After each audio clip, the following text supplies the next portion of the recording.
Hi friends, என்னோட 1000 KG copper collect பண்ணுற ஐடியாவில் இன்றைக்கி பார்த்தீங்கன்னாக்கா டே 1. இதில் பார்த்தீங்கன்னாக்கா ஏசிடிஏ பழைய காப்பர் டியூப்பை தான் நான் வந்து கட் பண்ணி எடுக்க போகிறேன்.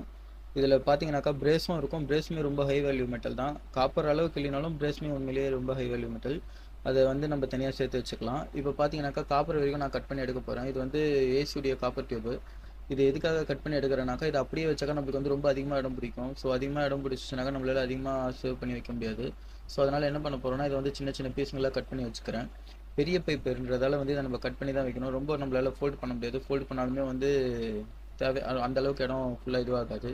ஒரு வழியாக பெரிய பைப் ஃபுல்லாக கட் பண்ணி முடிச்சுன்னா, இப்போ என்ன பண்ண போகிறோன்னு பார்த்தீங்கன்னாக்கா, சின்ன பைப் இருக்கு இல்லைங்களா, அதில் வந்து தேவையில்லாத இந்த மாதிரி ஸ்லீவ்ஸ்லாம் இருக்குது.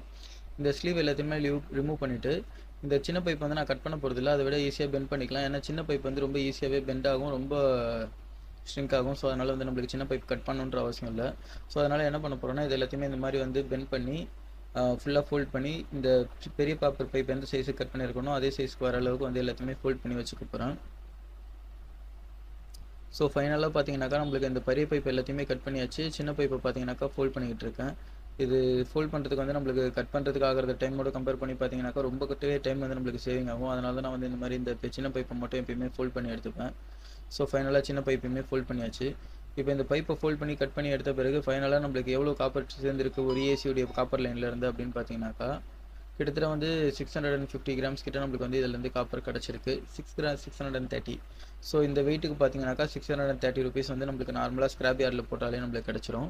ஸோ டோட்டலாக இன்றைக்கி ஃபுல்லாக நான் கட் பண்ண காப்பர்லேருந்து எவ்வளோ காப்பர் பைப்லேருந்து எவ்வளோ கிடச்சிருக்குன்னு பார்த்தீங்கன்னாக்கா, கிட்டத்தட்ட வந்து 5 கேஜி காப்பர் நம்மளுக்கு கிடச்சிருக்கு.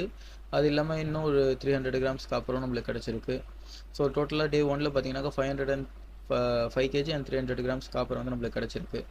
இது இல்லாமல் வந்து நம்ம ரெகுலராக கலெக்ட் பண்ணும்போது நம்மளுக்கு ஒரு நாள் அதிகமாக கிடைக்கும், ஒரு நாள் கம்மியாக கிடைக்கும். ஒவ்வொரு நாளும் எவ்வளோ கிடைக்குதுன்றது வந்து நான் உங்களுக்கு போஸ்ட் பண்ணுறேன். டே 1 ஃபைனலில் நம்மளுக்கு டோட்டலாக 5 கேஜி ஆஃப் காப்பர்ஸ் கிடச்சிருக்கு. ஸோ அந்த 5 கேஜி மட்டும் தான் நான் கணக்கில் எடுத்துருக்கேன். அந்த 300 கிராம் கணக்கில் எடுக்கல. நெக்ஸ்ட் வீடியோக்கு தேவைப்படும் போது அதை ஆட் பண்ணி யூஸ் பண்ணிக்கலாம் நம்ம. Thank you friends.